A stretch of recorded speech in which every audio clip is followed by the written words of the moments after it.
보겠습니다. 예, 오늘 읽었고요. 오늘 이 부분은 그러니까 27장하고 28장인데 이 두 부분은 이제 세겜에서 집행될 의식. 세겜에 이제 두 산이 있죠. 에발산, 그리심산에서 저주와 축복을 선언하는 우리가 좀 아는 좀 내용인데 그에 대한 겁니다. 그래서 그 신명기 27장만 오늘 좀 보겠는데요. 그러니까 27장은 처음에 약간 좀 서론적인 이제 부분이 있고, 그리고 이제 저주에 대한 부분이 먼저 나와요. 그리고 이제 28장에서 축복 선언이 나오고 다시 또 저주의 선언이 나오는 그런 형식을 갖고 있습니다. 자, 일단 첫 번째 단락 1절서부터 8절인데, 자, 이 부분은 이제 우리 말씀드렸고 또 아는 것처럼 27장, 28장은 이스라엘이 이제 요단 건너편 가나안 땅에 들어간 후, 아직은 건너지 않은 상태죠. 요단 동편이죠. 건너간 후에 이제 세겜 남북에 위치한 그리심산과 에발산의 생활, 축복과 저주 의식에 관한 것입니다. 이에 대해서는 이미 앞선 11장 26절, 32절에 언급이 되어 있습니다. 여기서는 보다 구체적인 내용을 이제 다루고 있죠. 자, 11장 29절에 이렇게 나오죠. 내 하나님 여호와께서 내가 가서 차지할 땅으로 너를 인도하여 들이실 때에 너는 그리심산에서 축복을 선포하고 에발산에서 저주를 선포하라. 자, 장차 이제 세겜의 그리심산과 에발산의 생활, 축복과 저주의식에 대한 구체적을 다루고 있는 이 27장, 28장의 이제 첫 번째 단락 1절부터 8절에 그 강조점이 몇 개가 있어요. 첫 번째는 뭐냐면 율법의 영구성.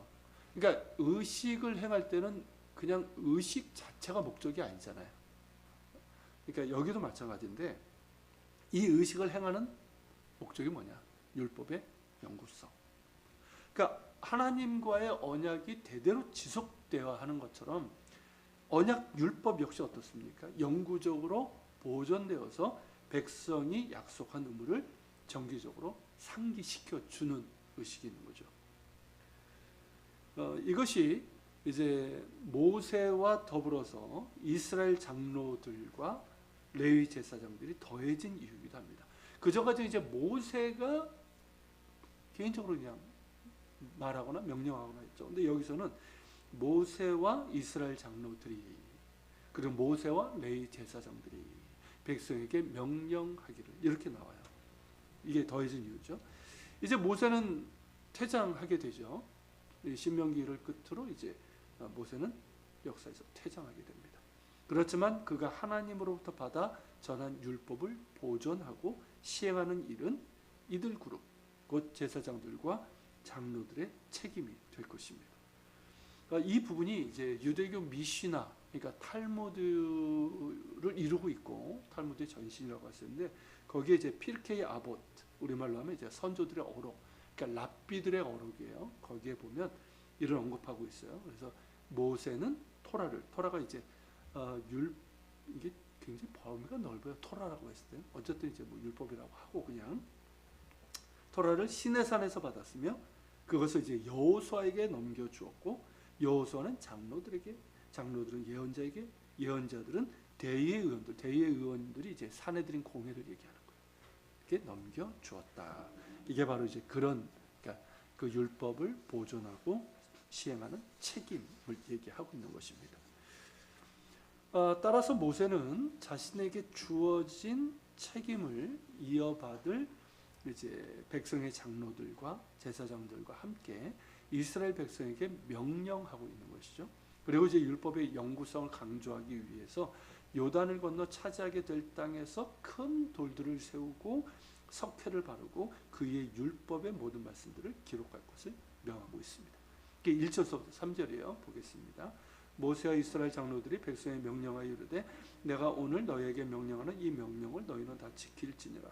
너희가 요단을 건너 내 하나님 여호와께서 내게 주시는 땅에 들어가는 날에 큰 돌들을 세우고 석회를 바르라. 요단을 건넌 후에 이 율법의 모든 말씀을 그 위에 기록하라.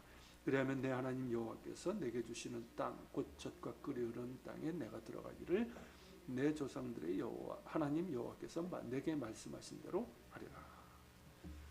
자, 이 돌 위에 석회, 일종의 이제 그 백색 도료죠. 이걸 이제 바르고 그 위에 기록하는 것은 이집트의 방식입니다. 그러니까 이거는 이제 모세와 이스라엘 백성 중에 이집트 생활을 경험한 이들.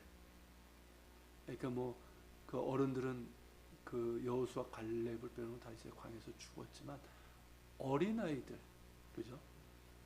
그러니까 40년 지났으니까 그 이전에 애굽에서 이제 있었던 그 어린 아이들은 이걸 알죠. 그러니까 이들에게 익숙한 거였어요. 그리고 그 목적은 하나님께서 이스라엘에게 주신 땅, 곧 젖과 꿀이 흐르는 땅에서 하나님께서 명령한 율법들을 기억하고 지키기 위함입니다. 그리고 이제 더불어서 여기서 강조하고 있는 것, 첫 번째 단락에서 강조하고 있는 건 뭐냐면 율법의 명료성. 그러니까 애매하지 않다라는 거죠. 명료성.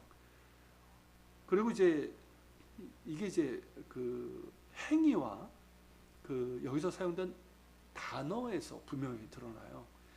그래서 온 율법을 석회를 바른 큰 돌들 위에 기록하되 분명하고 정확하게 기록해야 됩니다. 이게 이제 8절이죠.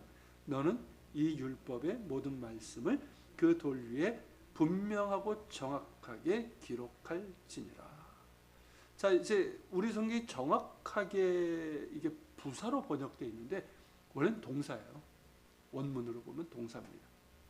이 바에르라고 하는 동사인데 이 단어가 그렇게 많이 쓰이는 단어가 아닙니다.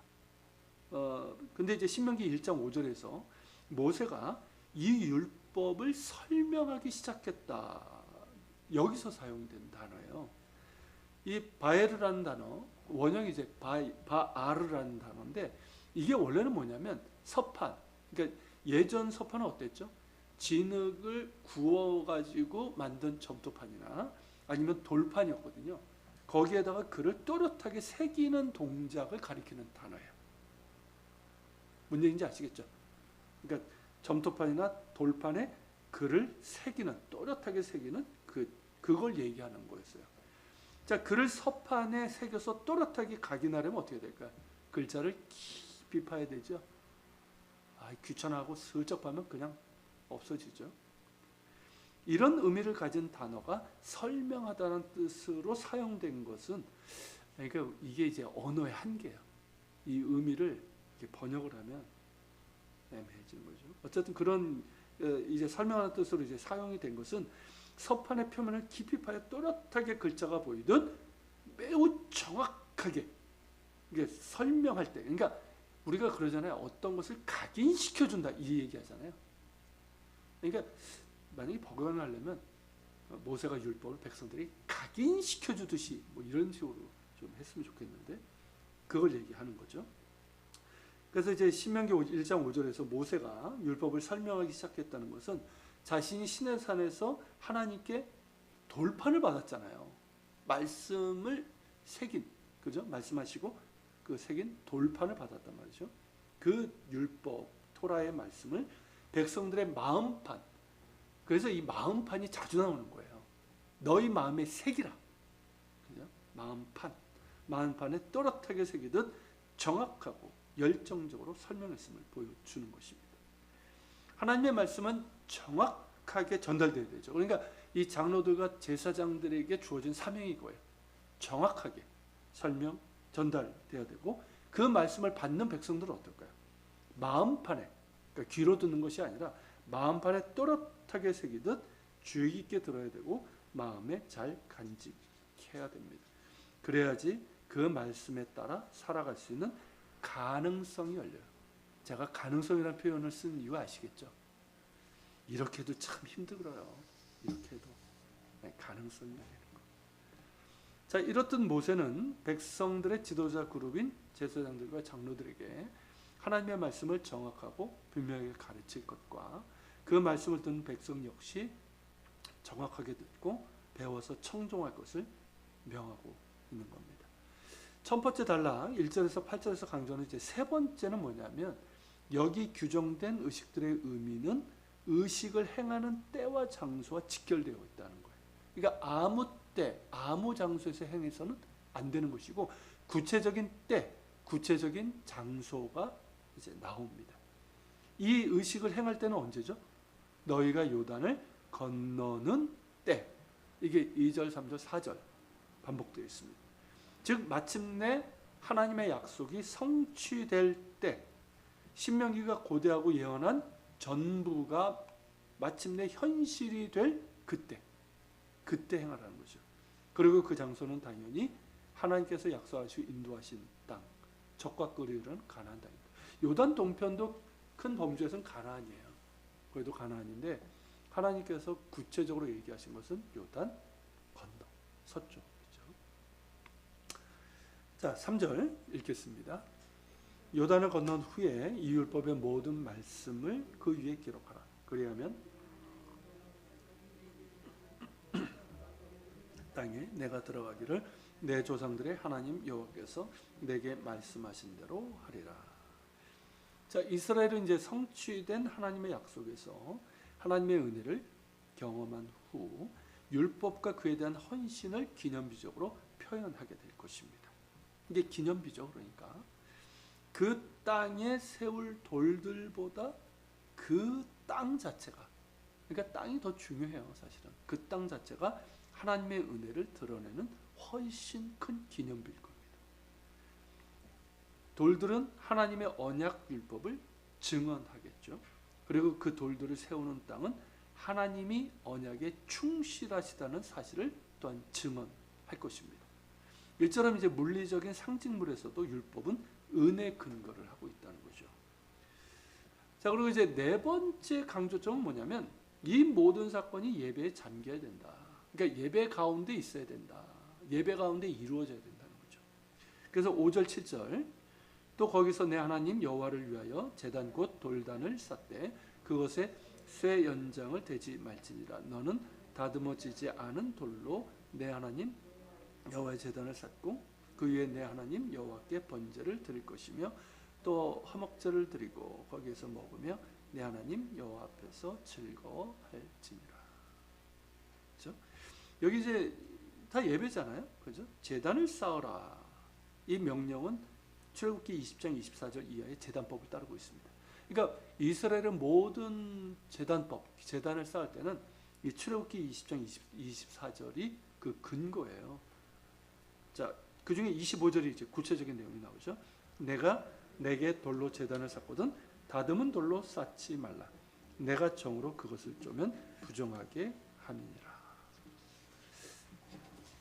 근데 이것도 나중에는 제대로 지키지 않는 것 같습니다. 이스라엘에서 발굴된 제단 중에는 다듬은 것들도 있어요.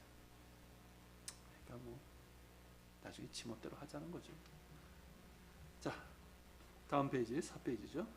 자, 여기서도 이제 두 가지 제사가 등장하죠. 번제와 화목제입니다. 이 번제와 화목제는 가장 기본적인 제사예요. 자, 번제가 뭡니까? 번제는 완전히 태워버리는 거죠. 완전히. 그러니까 거기 뭐 이게 그 희생제물 양이나 염소가 있으면은 이것에 이제 그 덩어리뿐만 아니라 기름 모든 것까지 다 피는 다 쏟아버리고 그리고 모든 것을 완전히 태워버리고 제가 될 때까지 완전히 태워가지고 드리는. 그래서 이거는 이제 번제는 가장 수직적인 제사죠. 그래서 번제의 의미는 온전히 하나님께 드리는 그런 제사의 의미를 갖고 있습니다. 반면에 화목제는 어떻습니까? 화목제는 그냥 피는 당연히 쏟는 거고 그 기름만 태워서 하나님께 올려드리고 고기는 어떻습니까? 네. 그것도 보통 이제 다른 그 뭐 속죄제나 이런 뭐 속건제 이런 것들은 제사장 목이 조금 더 많은데 이 화목제는 오히려 그걸 드린 사람 몫이 가장 커요. 그래서 이제 가장 큰 목 고기 중에 그 희생제물의 고기 중에 가장 큰 목이 예배자에게 돌아가고 예배자 혼자 그것을 먹는 것이 아니라 그것과 그것을 이제 함께한 이들, 그러니까 함께 나누어 먹어요. 그래서 화목제라고 하는 거예요. 같이 먹으면서 이제 하나님께 주신 은혜를 누리고 더불어 같이 이제 화평케 하는 그런. 그러면서 가장 수평적인 제사가 화목제입니다. 이렇듯 약속의 땅에서의 언약 갱신은 두 가지죠. 그러니까 수직적인 하나님 사랑과 수평적인 이웃 사랑이 뭘 통해서? 예배를 통해서 함께 드려지는 가운데 기념하게 된다는 거죠. 그러니까 모든 것이 예배를 통해서 나타나는 거예요. 자, 그 다음 단락 이제 9절 10절인데 이건 순종의 동기에 대해서 말씀하고 있습니다. 읽어볼게요. 모세와 레위 제사장들이 온 이스라엘에게 말하여 이르되 이스라엘아 잠잠히 들으라. 오늘 내가 내 하나님 여호와의 백성이 되었으니 그런즉 내 하나님 여호와의 말씀을 청종하여 내가 오늘 내게 명령하는 그 명령과 규례를 행할지니라. 자, 이 단락은 이스라엘이 하나님의 말씀을 청종하여 순종해야 되는 동기에 대해서 상기시켜주고 있죠. 이스라엘은 하나님의 구속의 은혜로 하나님의 백성이 되었습니다. 사실 이들의 어떤 조상, 이들의 본래 모습을 보면 진짜 보잘것없죠. 물론 신하긴 하지만 우리 신하는 어떻습니까? 뭐 대단하잖아요.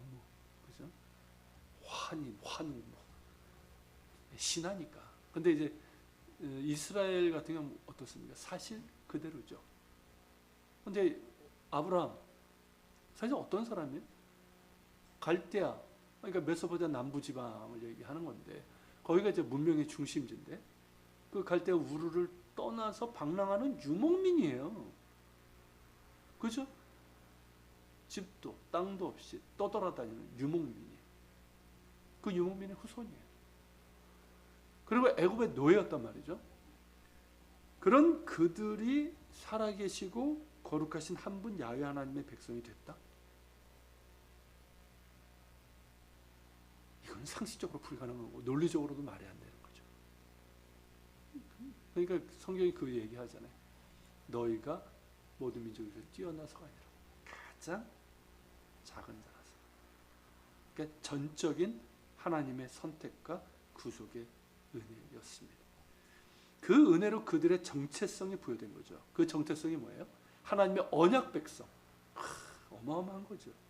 하나님의 언약 백성이라는 정체성이 부여가 된 것입니다.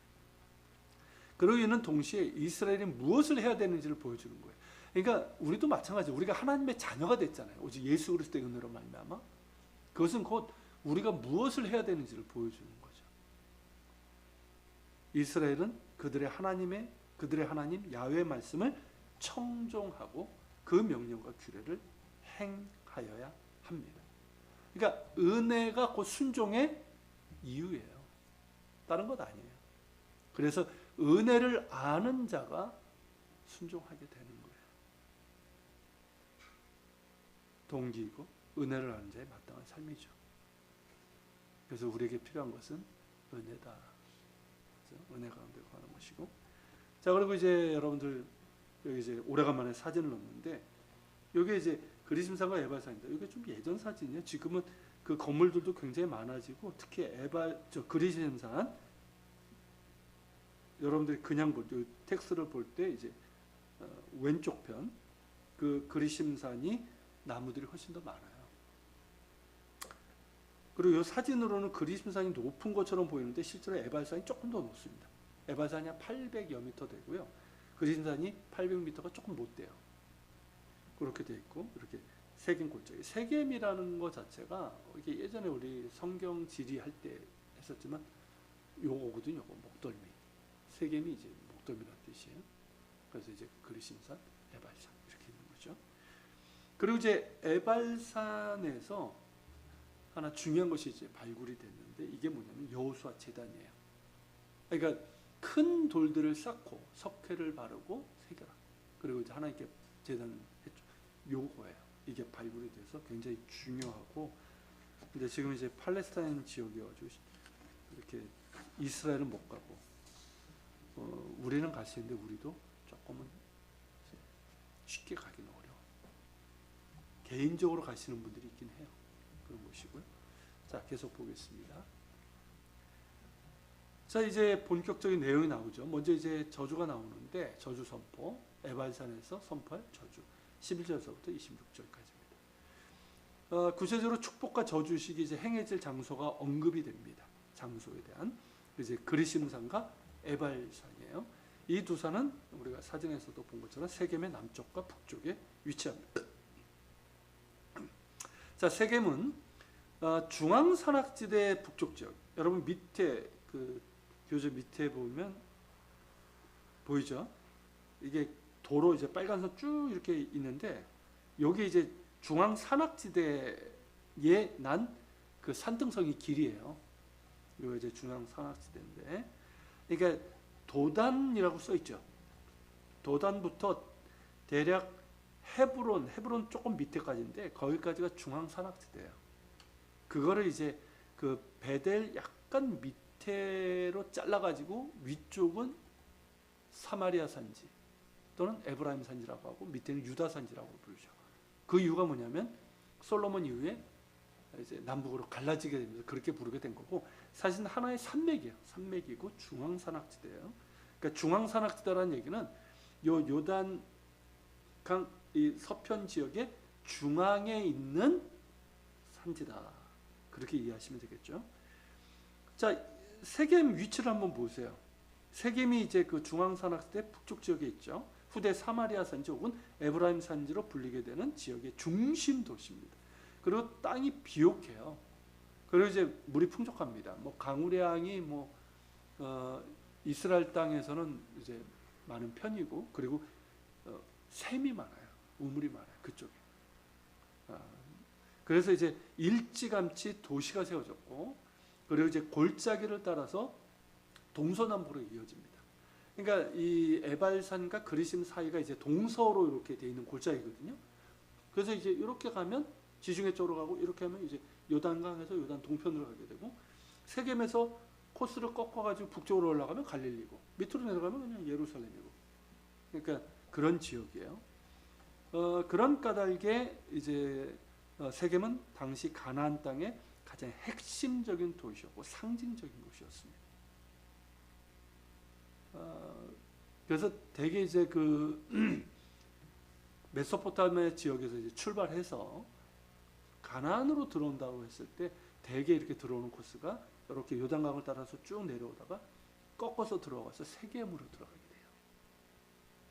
그 갈릴리로 내려오는 건 나중에 이제 돼 있는 그런 도로이고 일반적인 코스입니다. 더불어서 세겜은 매우 이른 시기에 이스라엘의 종교사와 관련이 있죠. 자, 아브라함이, 이게 아브라함이라는 이름을 받기 전에 아브라함이 하나님의 명령에 따라 하란을 떠나서 도착해가지고 이제 그 내가 이 땅을 내 자손에게 주리라 하신 하나님의 말씀을 듣고 처음으로 제단을 쌓은 곳. 그러니까 이 가나안 땅에서 처음으로 제단을 쌓은 곳이 세겜 근처였어요.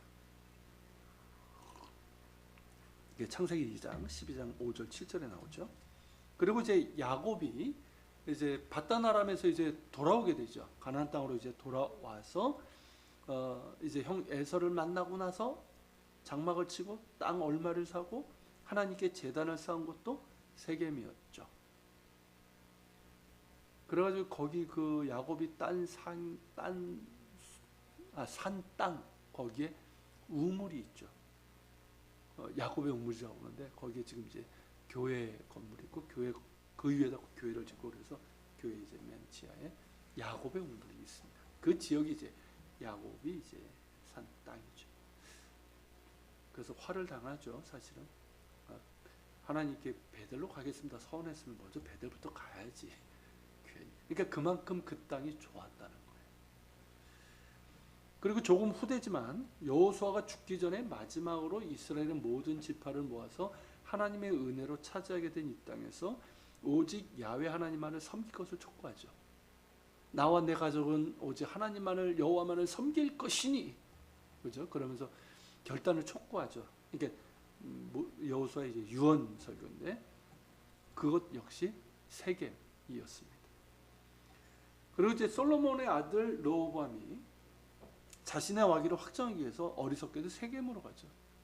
그의 아버지는 예루살렘에서, 다윗도 그랬고, 그 예루살렘에서 왕궁이 거긴데 어리석게도 세겜으로 가죠. 이 세겜 쪽은 이제 이때만 해도 이미 이 다윗 왕과 솔로몬에 대한 반감이 굉장히 강한 북쪽 지파들의 중심지였는데, 그러니까 이 머리가 나쁜 친구였어요. 영적으로도 그렇군요. 그래서 이제 세겜으로 가서 오히려 나라가 이제 분열되는 지경에 이르게 되고, 그리고 이제 북이스라엘의 첫 왕이 된 여로보암이 처음 수도로 삼은 곳이 세겜이었습니다. 이런 이제 여러 가지 이제 지정학적인 그리고 종교적 상징성과 중요성과 상징성을 가진 곳이 세겜이었습니다.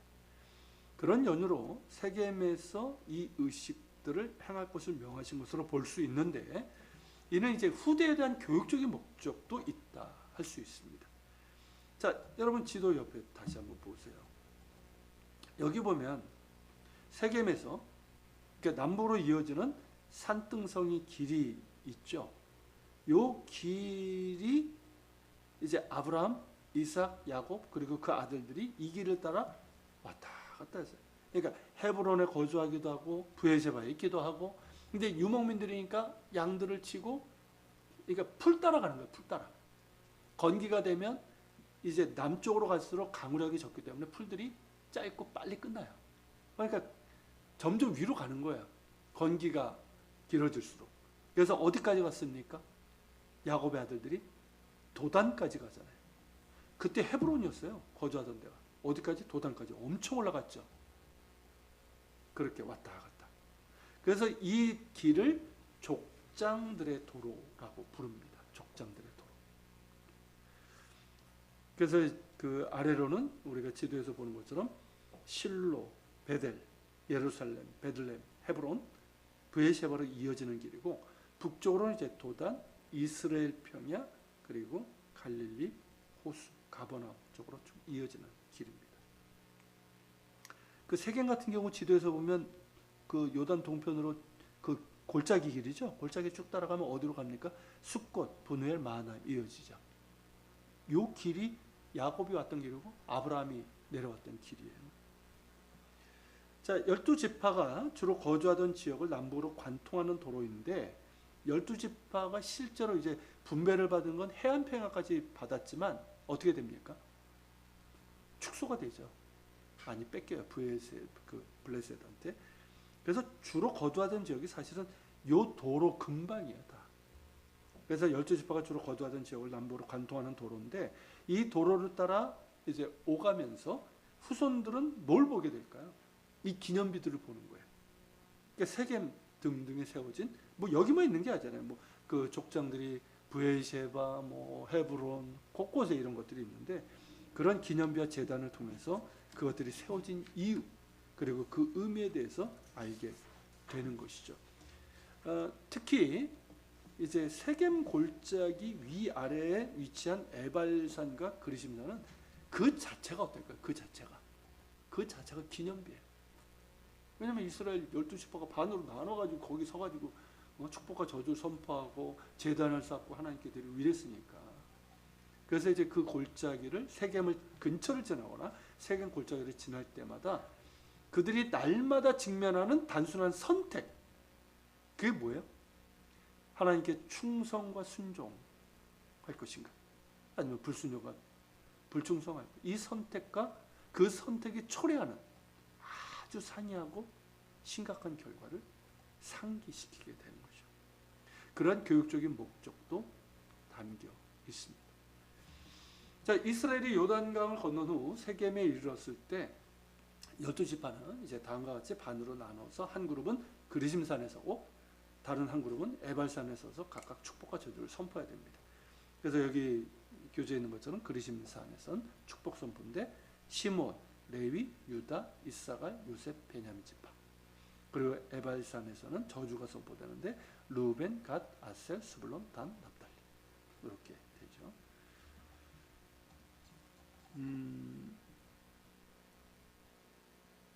그 그리심산의 요셉이라고 하는 거는 두 지파를 한꺼번에 얘기한 거 아시죠? 므낫세와 에브라임. 자, 14절부터 26절까지 먼저 이제 에발산에서 선포할 저주 목록이 나오는데, 여기에 제시된 저주 목록과 28장에 제시된 저주 목록은 조금 다릅니다. 여기서는 이제 저주의 대상이 되는 구체적인 행동을 제시할 뿐 그 저주가 어떤 것인지는 명시하지 않아요. 그냥 저주가 있을지라. 그러면 백성들이 아멘 할지라. 뭐 이렇게 나와요. 반면에 28장은 저주의 내용을 자세하게 제시하고 있습니다. 자, 27장이 제시하는 12가지 저주 목록에 대해서 두 가지를 이제 말할 수 있는데, 첫째는 이제 저주 선언의 매우 공적인 성격과 실제로 기술된 행동의 일반적인 사적인 성격. 그럼 이렇게 결합되는 거죠. 그러니까 이게 공적인 선언이잖아요. 저주에 대한 공적인 선언인데 그 내용을 보면 굉장히 사적인 것들이에요. 이게 아주 이렇게 결합이 되어 있다는 거죠. 자, 이 저주 목록들은 뭐냐면 주로 잘 드러나지 않는 범죄들을 말하고 있습니다. 이런 범죄는 확연히 은밀하거나 그 성격상 그래요. 자, 은밀히 15절에 보면 은밀히 우상을 만들어 세우는 것. 은밀히 만들어. 누가 합니까? 은밀히 몰래 만들어. 그래가지고 조그맣게 만들어 집안에서 이러고 있어. 어떻게 알아요, 그거? 이웃을 암살하는 거. 암살이 뭐예요? 모르게 죽이는 거잖아요. 암살하는 거. 이런 것들이 이제 은밀한 범죄라면, 자, 부모를 경홀히 여기는 것, 이웃의 경계표를 옮기는 것, 맹인에게 길을 잃게 하는 것, 아버지의 아내, 이건 후처를 얘기하는 건데, 아버지의 아내 후처와 동침하는 것, 짐승과 교합하는 것, 아버지의 딸이나 어머니의 딸, 이게 주로 재혼으로 맺은 형제관계죠. 그것과 동침하는 것, 장모와 동침하는 것, 무고한 자를 죽이려고 뇌물을 받는 것 등등 어떻습니까? 다 사적인 것이고요. 잘 드러나지 않는, 그리고 드러내지 않는 죄들이에요. 부모들이 되게 그렇잖아요. 이놈의 새끼가. 그래도 어떻습니까? 드러내지 않으려고 한다.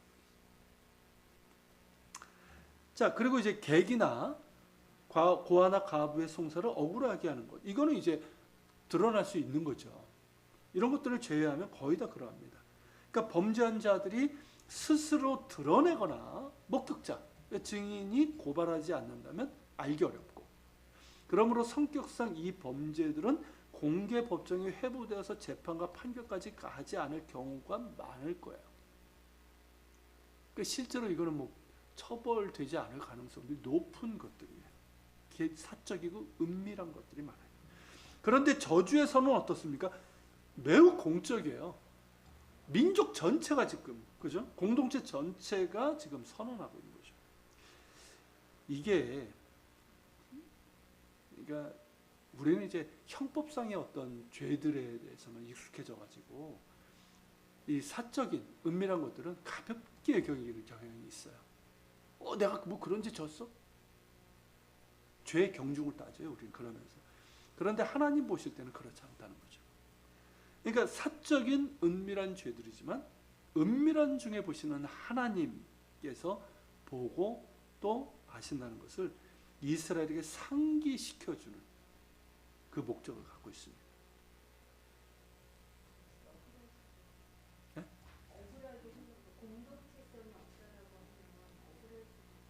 그렇죠, 그렇죠, 그럴 수 있죠.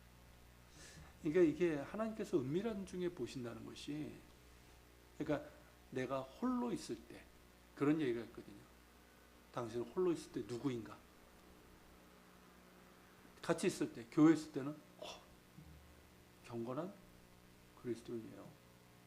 목사, 장로, 권사, 뭐 한 수 있다. 다 겹쳤어요. 그런데 홀로 있을 때, 심지어 이제 교인들하고 같이 있지 않을 때, 홀로 있을 때 당신 누구인가? 그러니까 은밀하게 보시는 하나님이라는 게 바로 그거죠. 그러니까 하나님이 우리를 감시한다는다기보다는 하나님 앞에서 나는 어떤 존재인가? 은혜를 입었잖아요. 그 은혜를 입은 자로서 나는 홀로 있을 때 어떻게 살아가야 되는가? 또 다른 한편으로는 뭐 잠깐 얘기하신 것처럼 다른 사람들 다 몰라도 하나님은 나를 아시는 거죠. 내가 억울할 때가 있잖아요. 그죠? 근데 하나님은 아시는 거죠. 그게 우리에게 또 위로가 되는 거고. 그죠?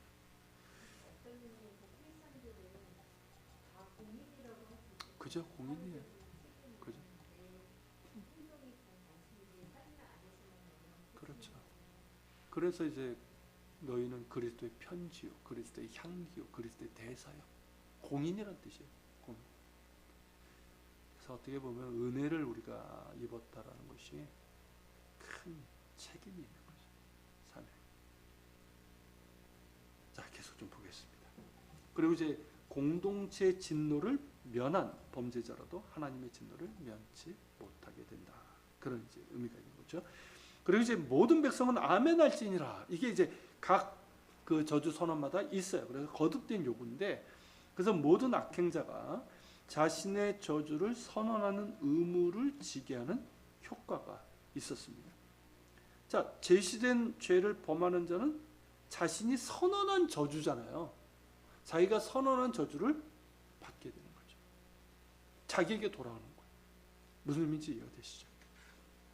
자, 계속 보면, 자, 두 번째, 이제 십계명을 비롯해서 구약의 이제 몇몇 다른 목록들, 이게 이제 뭐 6기, 시편, 에스겔 등에 나오는데, 이 목록은 이스라엘의 종교적, 윤리적 가치관의 기준을 들여다보는 창문을 제공합니다. 그러니까 이스라엘 종교적, 윤리적 가치관의 기준을 보면 이게 다른 거예요. 당시 이제 뭐 많이 비교하는 함무라비 법전 같은 경우는 이런 개인적이고 은밀한 죄는 다루지도 않아요. 우리나라도 마찬가지잖아요. 지금의 뭐 형법 그런 것들 한번 보십시오. 이런 은밀한 사적인 것들은 다루지 않아요. 부모 같은 경우도 뭐 폭행을 했거나 뭐 존속 살인 뭐 이런 거나 얘기하지 하지 않아요. 그런데 이스라엘은 어떻습니까? 이 종교적 윤리적 가치관의 기준이 굉장히 높아요. 그러니까 하나님의 그런 은혜, 인격적인 부분이 이제 이런 법 체계에도 그대로 적용이 돼요. 상당히 기준이 높습니다. 그래서 이제 들여다볼 수 있는 창문을 제공하고요. 이로써 이제 십계명의 몇몇 핵심 계명을 신명기 자체의 몇몇 주요 관심사와 결부해서 분명하게 반영해주고 있고 우선순위를 제공하고 있어요. 이제 우선순위를 이제 그거를 우리가 이제 보게 되는데요. 자, 첫째이자 가장 큰 언약 의무는 뭡니까? 오직 야훼께만 충성하라. 이게 십계명의 사실은 뭐 1, 2, 3, 4 이거잖아요. 그래서 이 첫째 저주는 특별히 이제 십계명의 첫째 계명과 둘째 계명을 그 범위에 포함하는 것을 볼 수가 있습니다. 읽어볼까요? 장세의 손으로 조작하였거나 부어 만든 우상은 여호와께 가증하니 그것을 만들어 은밀히 세우는 자는 저주를 받을 것이라 할 것이요 모든 백성은 응답하여 말하되 아멘 할지니라. 그죠? 뭐 첫 계명 두 개 그거 아닙니까? 오직 하나님만 섬기고 우상은 만들지 말라는 거죠. 이게 이제 십계명의 이 부분이 여기 이제 들어가 있는 것이고요. 뒤이어서 두 번째 저주는 뭐냐 하면은 내 부모를 공경하라라는 이건데 다섯째 계명과 연결이 됩니다. 16절 읽어볼까요? 그의 부모를 경홀히 여기는 자는 저주를 받을 것이라 할 것이요 모든 백성은 아멘 할지니라. 우리가 이제 십계명에서 올 때 1, 2, 3, 4는 하나님과의 관계잖아요. 그리고 다섯 번째서도 10번째까지는 우리 사람과의 관계잖아요. 그 사람들과의 관계 결국은 이웃사랑이고 위에 거는 하나님 사랑이고 이웃사랑이란 말이죠. 근데 그거의 첫 번째가 뭐예요? 부모죠. 그러니까 자신을 낳아준 부모. 그 부모를 사랑하지 못하는 자가, 공경하지 못하는 자가 뭐 이웃사랑을 얘기할 게 뭐가 있냐라고 볼 수 있는 것이고요. 그래서 이제 이 둘은 수직적인 하나님과의 계명과 수평적인 이웃과의 계명을 각각 대표한다 하겠습니다. 그리고 나머지 저주 목록에서 가족과 관련된 것들이 많아요. 이는 이제 이스라엘의 언약 관계에서 가족이 중심이라는 걸 강조하는 거죠. 자, 언약 공동체, 그 뭐 지파도 그렇고 다 중심이 기초가 뭡니까? 가정이잖아요, 가족. 뭐 지금도 이거는 마찬가지고. 그 기초이자 출발점은 부모 공경이고, 그렇게 부모를 경홀히 여긴 자는 저주를 받을 것이라. 부모는 유대교에서는 그렇게 해석하잖아요. 눈에 보이는 하나님으로 주신 거다. 그 얘기를 해요. 그래서 이런 선언을 하는 것이고, 그리고 이제 아버지 후처든 이복 남매든 그 사이에서 일어나는 상황에는 근친상간에 해당하며 가정의 순수성을 무너뜨리는 범죄이고, 나아가 언약 공동체를 더럽히고 위태롭게 하는 번제입니다. 그러기에 이러한 근친상간과 성도착을 저주로서 엄히 단죄하고 있는 것이고 적극적으로는 가정 내 성적 순결을 요청하고 있는 것이죠. 더불어서 한 가족이 그 땅에서 기업으로 받은 자기 목, 이게 있죠. 이걸 이제 경제적으로 자립하는 것이 무엇보다 중요합니다. 그런 까닭에 세 번째 저주는 뭐냐면 땅의 문제예요. 그러니까 이게 순서가 있어요. 첫 저주는 하나님 관련되고, 두 번째는 이웃사랑의 첫 번째인 부모, 가족의 가장 기초인 부모 공경이고, 세 번째는 뭐예요? 가족이 하나님께서 분배하신 땅, 그 처음에 분배받은 그 땅을 토대로 살아가야 되는 거예요. 그렇기 때문에 세 번째 저주는 뭐냐면 탐욕으로 인해서, 결국 탐욕이거든요. 탐욕으로 인해서 본래 토지 분할을 이게 지파별로, 가족 가문별로 분할이 됐죠. 그걸 허물어 버리고 자신의 이익을 위해서 이웃의 토지 경계를 바꾸는 자들, 그들을 향합니다. 자, 17절, 그의 이웃의 경계표를 옮기는 자는 저주를 받을 것이라 할 것이요 모든 백성은 아멘 할 것이니라. 그죠? 자, 그 다음은 뭐냐면 사회적 약자를 착취하는 자들을 향한 저주예요. 이것만 봐도 굉장히 그 수준이나 윤리적인 부분들이 높지 않습니까? 자, 타종교에도 저주 선언 이런 게 많아요.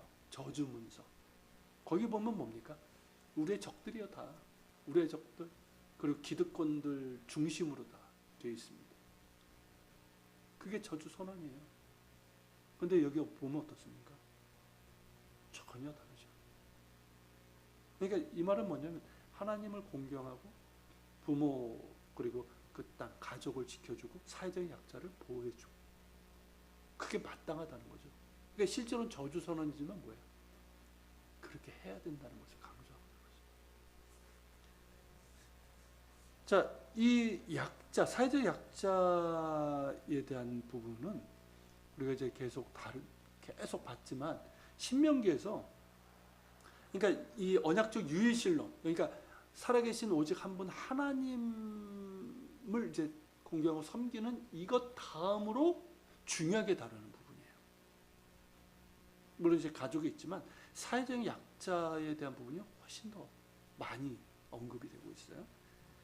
자, 그래서 18절 19절인데, 자, 맹인에게 길을 잃게 하는 자는 저주를 받을 것이라 할 것이요 모든 백성은 아멘 할지니라. 객이나 고아나 과부의 송사를 억울하게 하는 자는 저주를 받을 것이라 할 것이요 모든 백성은 아멘 할지니라. 자, 맹인은 사실 이제 장애인의 대표격이죠. 그러니까 장애인에게 이런 짓을, 그러니까 장애인을 뭐 고통스럽게 하거나 착취하거나 이용하거나 하는 짓들, 이걸 금하고 있는 거예요. 대단한 거예요. 우리나라만 해도 장애인들 예전에 뭐라고 그랬습니까? 병, 그죠? 이게 하나님의 법이에요. 하나님의 법. 장애인들, 그리고 외국인 노동자들. 뭐 지금 뭐 21세기 대한민국에서도 외국인 노동자들이 어떤 대우 받고 있는지 아시잖아요. 고아, 과부, 이런 사회적인 약자들, 이런 보호들. 그렇죠?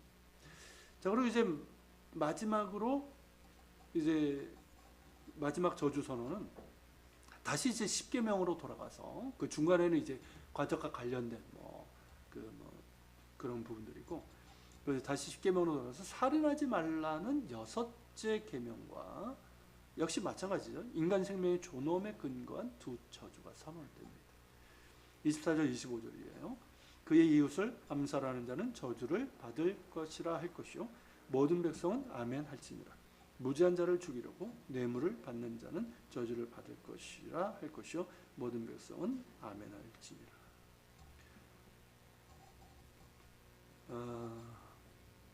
그러니까 이웃을 암살하는 자, 살인하지 말라 이거고, 무죄한 자를 죽이려고,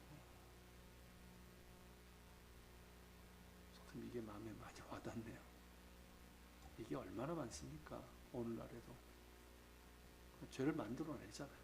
그렇죠? 이 말씀대로 저주를 받게 될 거예요. 자, 이들 저주 목록은 분명히 무엇보다 이스라엘의 사회생활에 초점을 맞추고 있습니다. 그러나 전체 목록은 결국 뭐냐면 야훼께 충성할 것인가 우상을 쫓을 것인가라는 근본 질문과 연결이 되어 있어요. 그러니까 뭐 어떤 가족 사회생활을 다루고 있지만 실제로는 이거예요. 이 문제예요. 거듭거듭해서 강조하는 구약의 메시지가 뭡니까? 신명기뿐만 아니라 구약 전체 메시지. 살아계신 한 분 야훼가 아닌 엉뚱한 신들, 죽은 우상들을 선택하면 사회가 부패한다는 거죠. 그러니까 하나님과의 언약을 파기할 뿐만 아니라 그 사회가 부패한다는 거예요. 성경의 유인신론은 결국 추상적인 신조가 아니라 하나님이 올바르게 높임을 받으실 때야 그 사회가 정의롭고 따뜻하게 된다는 단언입니다. 제가 이제 구약 성경 우리가 여러분들과 함께 계속 공부하면서 느끼는 게 뭐냐면 지금 한국 기독교 그리고 그리스도인들의 이런 부분들이 왜 문제가 있는가가 보이는 거예요. 자, 이 구약의 율법이나 이런 걸 보면 뭡니까? 항상 하나님의 유일하심, 살아계심, 거룩하심, 공의로우심을 말하면서 그게 우리의 실생활에 그대로 적용이 되고 그게 이유가 된단 말이죠.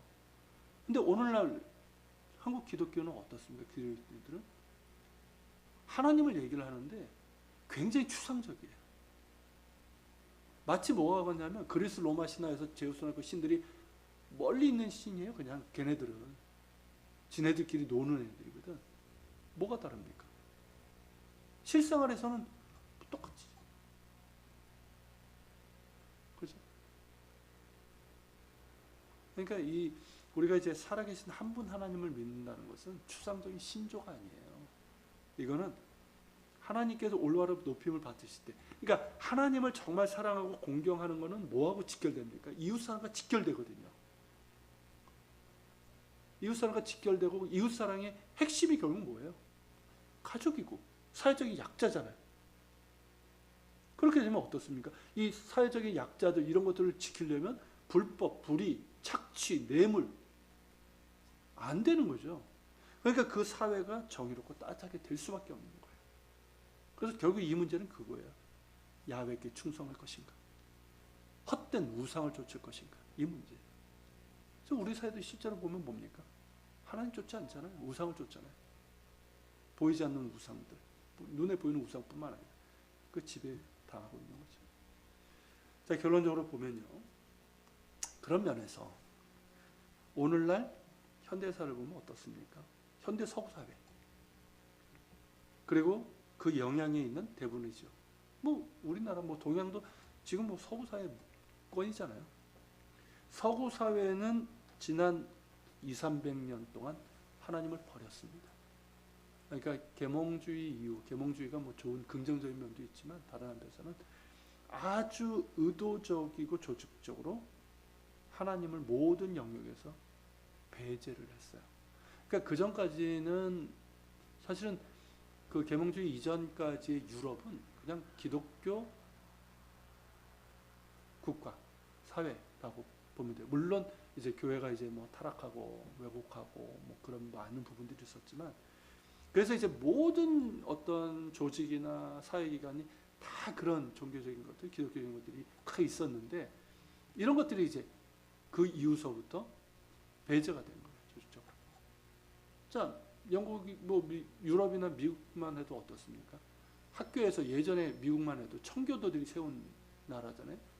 미국에서 예전엔 신앙 고백을 했고 기도하고 시작을 했어요. 수업을. 지금은 어떻습니까? 절대 하면 안 돼요. 잡혀가요. 고발당해요. 영국에서도 마찬가지입니다. 영국에서 그 예수전도단 아시잖아요. YWA 예수전도단. 그 기간 추방당했어요.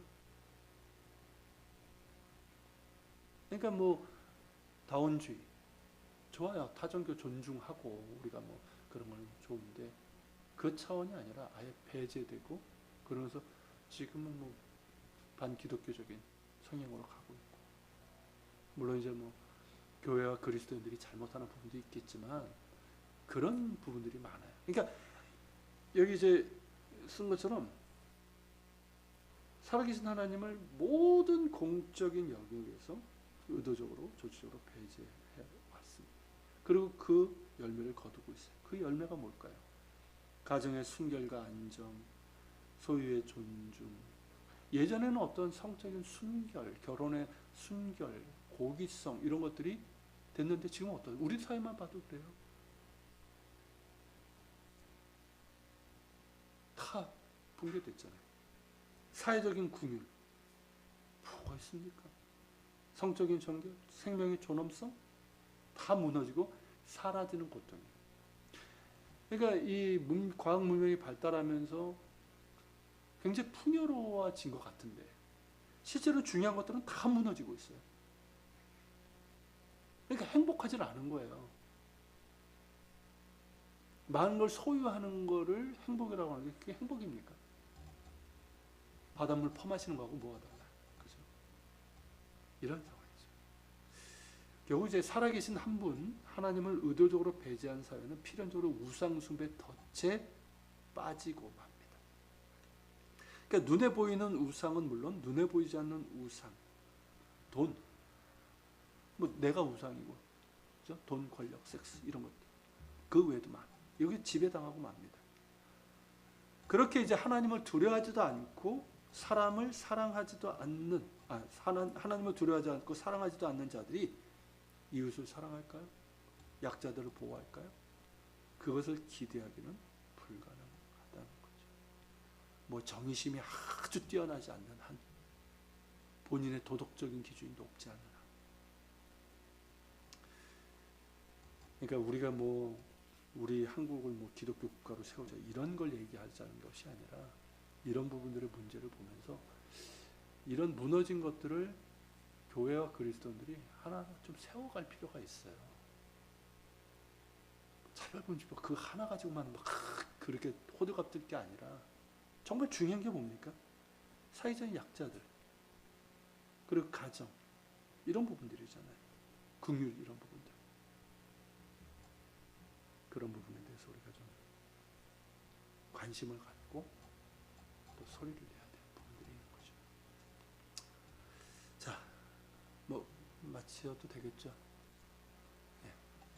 자, 우리 기도하고 마치겠습니다. 오늘 말씀 기억하면서 자, 오늘 우리가 이제 그 저주 선언 중심으로 봤는데 말이 저주지 사실은 은혜를 받은 자들의 마땅한 의무이고 책임을 말하고 있고, 그리고 이게 결국 살아계신 한 분 하나님께 충성할 때 그 가정도 그렇고 그 사회도 건강하고 정의롭고 따뜻할 수 있다라는 겁니다. 이러한 신앙적인 우선순위 가치를 회복하게 해주시고 우리 그리스도인들부터 교회부터 그리할 수 있도록, 그리고 우리 사회 너무나 많은 것이 무너지고 있는데 하나님 이 무너진 장벽들을 세워나갈 수 있는 그런 사람들이 많아지게 하옵소서. 같이 기도하겠습니다.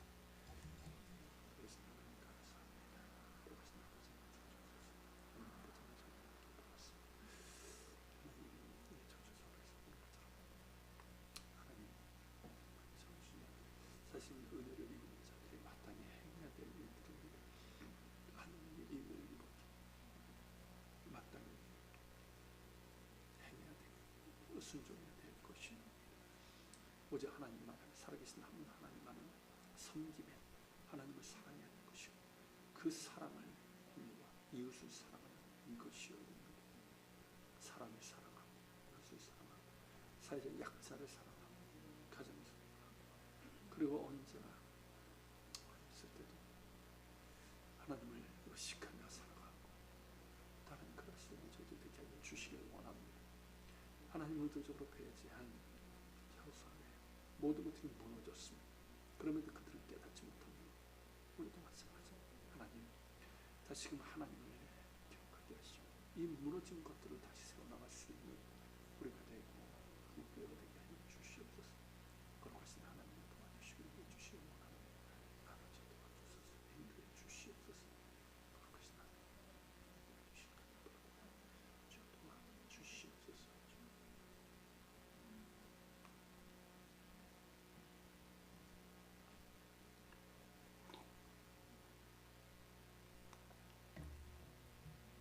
하나님,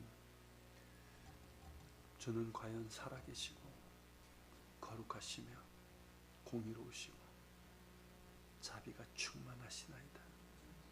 그러기에 이런 놀라운 그런 법을 당신의 백성들에게 주셨고, 당신은 물론이구나 지금도 이토록 고결하고 정의롭고 따뜻한 그런 법을 주셨나이다. 하나님을 의도적으로 배제한 서구사회, 그리고 그 영향이 있는 이 전 세계가 많은 것들을 가지고 누리는 것 같지만 실상 중요한 것들은 다 무너지고 말았습니다. 이것을 깨닫게 주옵소서. 하나님을 떠난 인간은 끝없이 유토피아를 구하지만 도리어 찾아오는 것은 결핍이고 고통이고 혼란일 뿐입니다. 하나님, 우리의 어리석음을 용서해 주시고 다시금 하나님의 자리가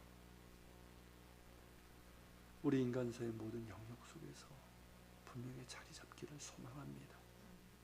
우리 교회 먼저, 그리스도인들 먼저.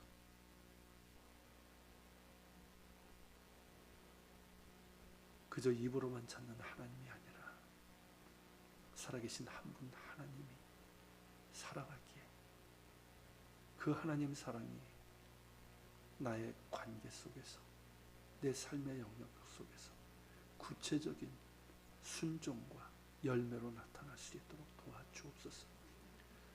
우리가 당장 이 사회를 바꿀 수는 없지만 내 주변이 달라지면 그것이 모아져 결국은 큰 강을 이루는 것이 아니겠습니까? 그러한 저희들 될 수 있도록 도와주시옵시고, 우리의 가정에 또 하나님, 정말 하나님께서 기뻐하시는 순결함과 사랑과 또 하나님께서 주시는 은혜와 복이 있게 하여 주옵소서. 감사드리며 예수님의 이름으로 기도합니다.